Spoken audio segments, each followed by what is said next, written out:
So Cleveland, Ohio got 1,000 kids that's been missing this year, and it's only 9 months going into the 10th month of this year, so that's like 100 kids a month. Let alone the month of September, 45 kids came up missing from the ages 12 to 17. Either it's like human trafficking, there was a serial kidnapper, killer, whatever going on down there in Ohio.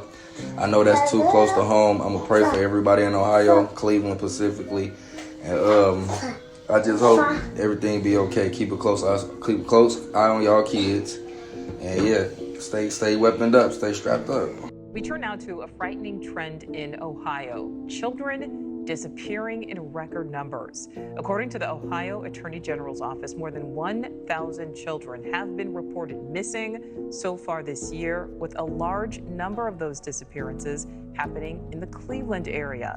I'll be speaking with John Majoy, the president of the board of directors for Cleveland Missing, in just a moment. But first, correspondent Brooke Schaefer joins me live. Brooke, what else are we learning about what's happening there in Ohio? Well, Nicole, officials in Ohio have called these numbers both alarming and startling. We looked on the website for the Ohio Attorney General today and found that this month alone in the state of Ohio, about 160 kids have been reported missing. Again, that's just for the month of September. That is a disturbing number that follows a trend we have reported on here at News Nation, when more than 30 kids went missing in just 2 weeks in May in Cleveland, Ohio. Cleveland's police chief said a majority of those missing kids were runaways, sometimes habitual runaways. In June, Chief Wayne Drummond said more than 1,000 kids were reported missing so far this year, but said with the exception of about 50, they'd all been returned home. Even still, though, the chief acknowledged that missing children's cases in the Cleveland area alone were up about 20% this year. So the question, of course, why is it so high in Ohio? Here's former FBI agent and News Nation national security contributor Tracy Walder.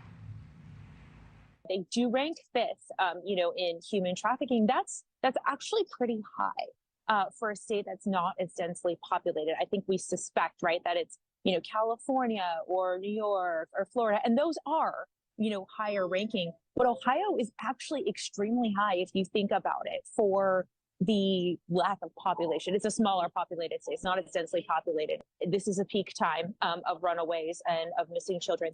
But then you also have the issue with how these are being reported and the fact that a lot of them are going unsolved. And that's huge. And to put this into some context for you as well, states like Georgia and North Carolina with similar populations to Ohio had on average about 600 missing child reports last year. That's according to the National Center for Missing and Exploited Children. Ohio, on the other hand, in 2022 had roughly 1,600 reports of missing kids. Ohio's Attorney General told a local news station in Cleveland that these numbers are, of course, alarming. He said that they could be because of inconsistencies in reporting